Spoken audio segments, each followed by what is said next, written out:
This is 5 on your side at 4. Focused on you. Just hours ago, Hamas released 2 more hostages. Both are Israeli women. Their names are Nurit Yitzhak and Yocheved Lifshitz. Both women are in their 80s. Hamas says they released them for humanitarian reasons. On Friday, Hamas released 2 American hostages, a mother and daughter from Illinois. Thanks for being here at 4. I'm Kay Quinn. While 2 more hostages are now freed, hundreds more are still being held. The Biden administration advising the Israeli government to hold off on military action to let further negotiations happen. But Gaza is still under increasingly heavy airstrikes as the war continues. NBC's Alice Barr reports. As Israel steps up its air assault across the Gaza Strip with what's widely considered the most intense night of bombardment yet, the Biden administration is advising Israel to delay a ground invasion of Gaza to allow more time to get hostages out and humanitarian aid in. That's according to 4 U.S. officials, though the White House is drawing a sharp line. The Israeli Defense Forces, they make their own decisions. They decide what they're going to do and when they're going to do it. Israeli officials are vowing to destroy Hamas after its brutal terror attack. We're not acting from anger. We're not acting hastily. We're thinking this through thoroughly. The U.S. is boosting its military presence in the Middle East, trying to keep the conflict from spreading. As Israel and Iran trade warnings, Hezbollah increases attacks from Lebanon into Israel, and U.S. military bases in Iraq and Syria see an uptick in drone attacks. We are now sending more air defenses to U.S. air bases in the region. Better news to the south, where aid trucks are finally flowing from Egypt into Gaza, bringing desperately needed food, water, and medicine as humanitarian agencies plead for more supplies, including fuel. The needs are huge, they're overwhelming, and they're growing by the hour. After the release of 2 American hostages and now NBC News confirming 2 more hostages being set free, fresh hope for the anguished families of what Israel says are at least 222 hostages held by Hamas. I just hope that they will bring him home and my soul will come back to me. Qatar helping mediate negotiations as world leaders try to keep a lid on boiling tensions. In Washington, Alice Barr, NBC News. Now, the National Security Council says it would respond to the conflict if needed should the war escalate. It said the U.S. wouldn't allow threats to its interests to go, quote, unchallenged. All this comes after President Biden spoke with Pope Francis about the conflict. Biden condemned Hamas' attack on Israel, but also affirmed the need to protect civilians in Gaza. According to the White House, they both also discussed escalation prevention in the region and working toward peace in the Middle East. Coming up at 5:30, NBC Nightly News has more of the war from inside Israel. Lester Holt speaks with the parents of a hostage who have a message for the United Nations. You can follow our latest news on the Israel-Hamas war and find ways to support those impacted by texting the word Israel to 314-425-5355. St. Louis could soon be welcoming new arrivals from Chicago. Right now, the Windy City is dealing with a migrant crisis. More than 18,000 immigrants have moved to the sanctuary city. Our Justina Coronel found out some will make their way here. She joins us live in downtown St. Louis. Justina, what have you learned?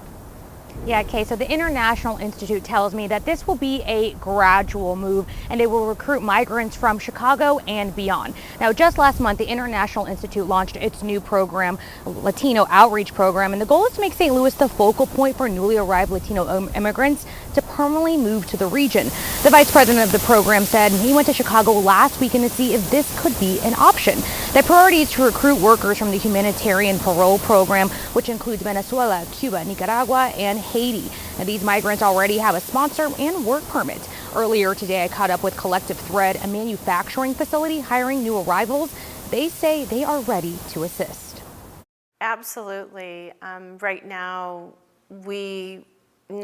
not only here at the Collective Thread do we need a skilled sewing workforce to bolster the fashion ecosystem of St. Louis and here on Garment Row, but we get calls. There's over 40 makers in St. Louis and around that need sewers, that need a skilled workforce.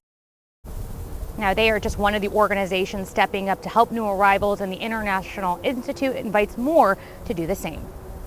Christina, has the International Institute said how many people they can accommodate this time around?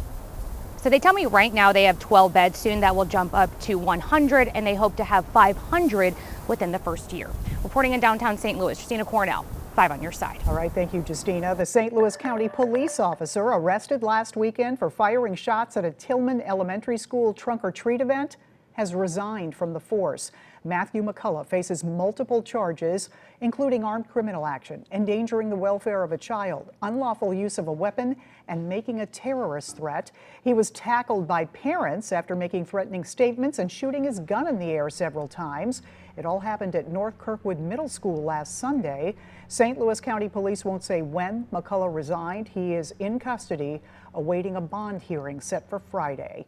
An accident involving a deer led to a fatal crash on Tesson Ferry just south of Afton.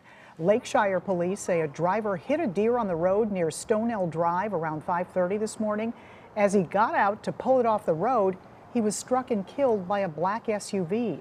The driver of that car stopped and is cooperating with police. Traffic was restricted in the area for several hours. Police have not released the identity of the man killed yet. Police are trying to identify a man shot multiple times in a rent-a-center parking lot in South St. Louis. It happened at Cherokee and Gravois just after 10:30 last night. He later died at a hospital.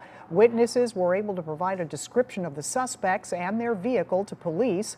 Officers later found them at a local hospital getting treatment for stab wounds. No word on a motive or charges right now. Police say this was the 132nd homicide in the city so far this year.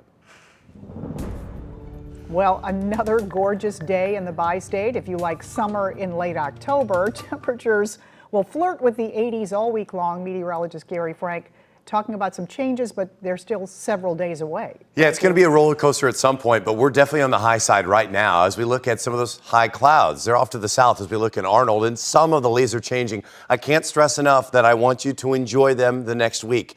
The next week after that, they're going to go away pretty quickly for a lot of reasons, which we'll get to shortly. One of them is the fact that the wind is blowing right now. There are some of those high clouds that are associated with our next change in our weather. As we look down Market Street, more color, but also more warmth. Temperatures have warmed up to 81 degrees. We have a south-southeast breeze at 15 miles an hour, our dew point in the 40s.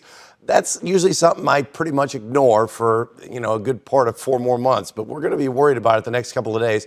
Wouldn't say worry, but it's going to just absolutely bring a little bit of a change to us. If you bring a coat or a jacket to the evening after the sun goes down, that's probably been a habit of recent. It's not going to be something you deal with here over the next few days. It's not very fall-like. This is the most excited I've been about rain chances, and, we haven't been able to see that.